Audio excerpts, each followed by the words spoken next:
আসসালামু আলাইকুম ওয়াৰাহমাতুল্লাহি ওয়াবাৰাকাতুহ।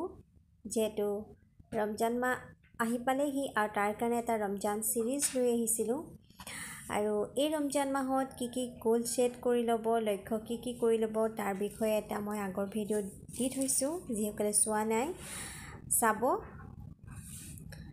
আৰু এতিয়া মই লৈ আহিছোঁ চেহেৰীৰ নিয়ত।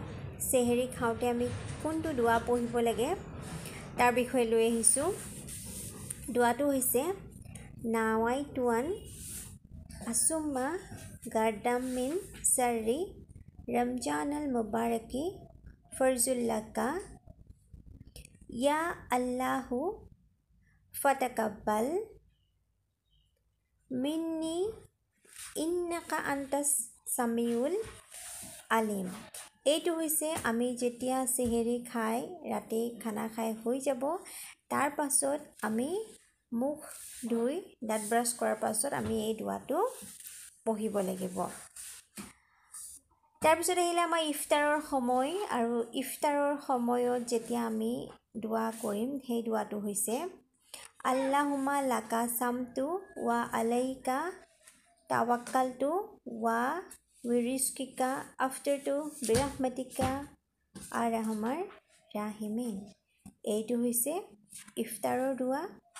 আৰু ইফতাৰ কৰাৰ আগতে আল্লাহৰ ওচৰত আপোনালোকৰ যিমান আশা আছে দোৱা কৰক, নিশ্চয় আল্লাহে আপোনালোকৰ সকলো ধৰণৰ দোৱাসমূহ কবুল আৰু মঞ্জুৰ কৰিব।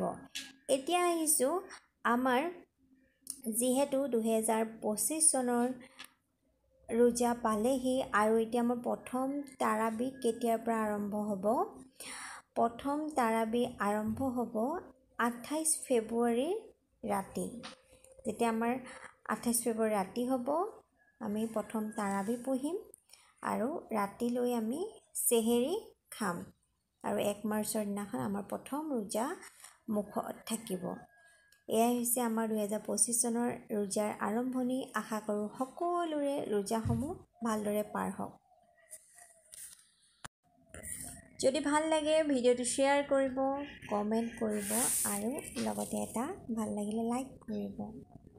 আৰু কেনেকুৱা হৈছে জনাবচোন, আৰু অকণমান হ'লেও কিবা এটা শিকিলে মোৰ নিজকে ভাল লাগিব। আজিলৈ আহোঁ। আসসালামু আলাইকুম ওয়া ৰাহমাতুল্লাহি ওয়া বাৰাকাতুহু।